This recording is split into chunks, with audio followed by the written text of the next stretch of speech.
I started drinking when I was on a regular basis at 14 years old. It's something that always interested me. Had a little bit of a rocky childhood, and it was something that I felt that was going to give me the power I needed to get through life. And marijuana became real prevalent, and of course we had to try the marijuana. And so then we started drinking and using marijuana at the same time. And that gradually progressed to, I had some friends of mine that were interested in trying heroin. And I was 17 at the time. And they were all snorting it. And I said, well, let me try some of that. So they gave me some of theirs, and I did. And after that, that became my drug of choice.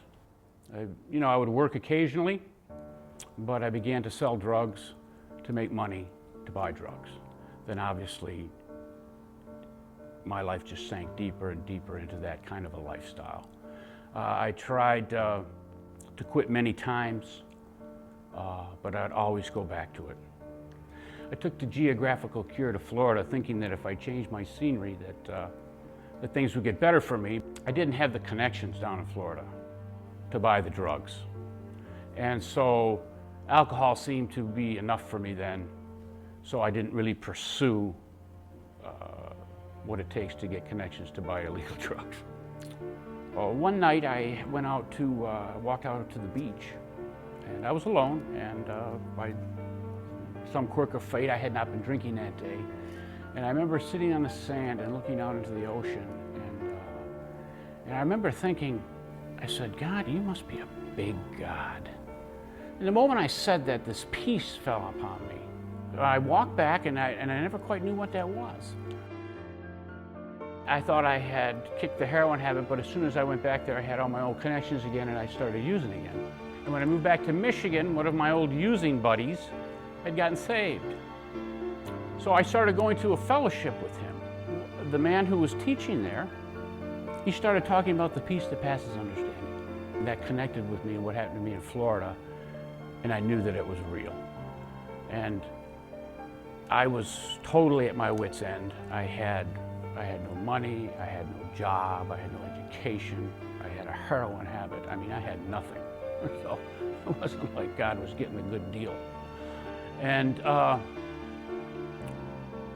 so I prayed with him, and I recommitted my life to Christ. And he told me at the time, he said, you're going to notice something different about your life. I don't know what it will be. And I woke up the next day, and I felt different. And I realized what it was, is I was no longer addicted to heroin. That God had removed that from my life in a miraculous way. Now, I would like to say that I never drank again, but that's just not true.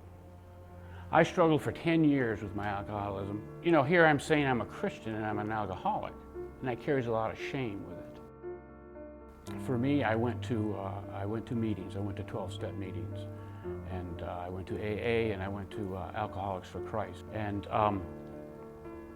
you know, by God's grace, you know, I began to grow. I began to get some solid sobriety in my life. You know, I was in the bondage of alcohol, and the Lord Jesus set me free, and He brought me out of the darkness and into His marvelous light.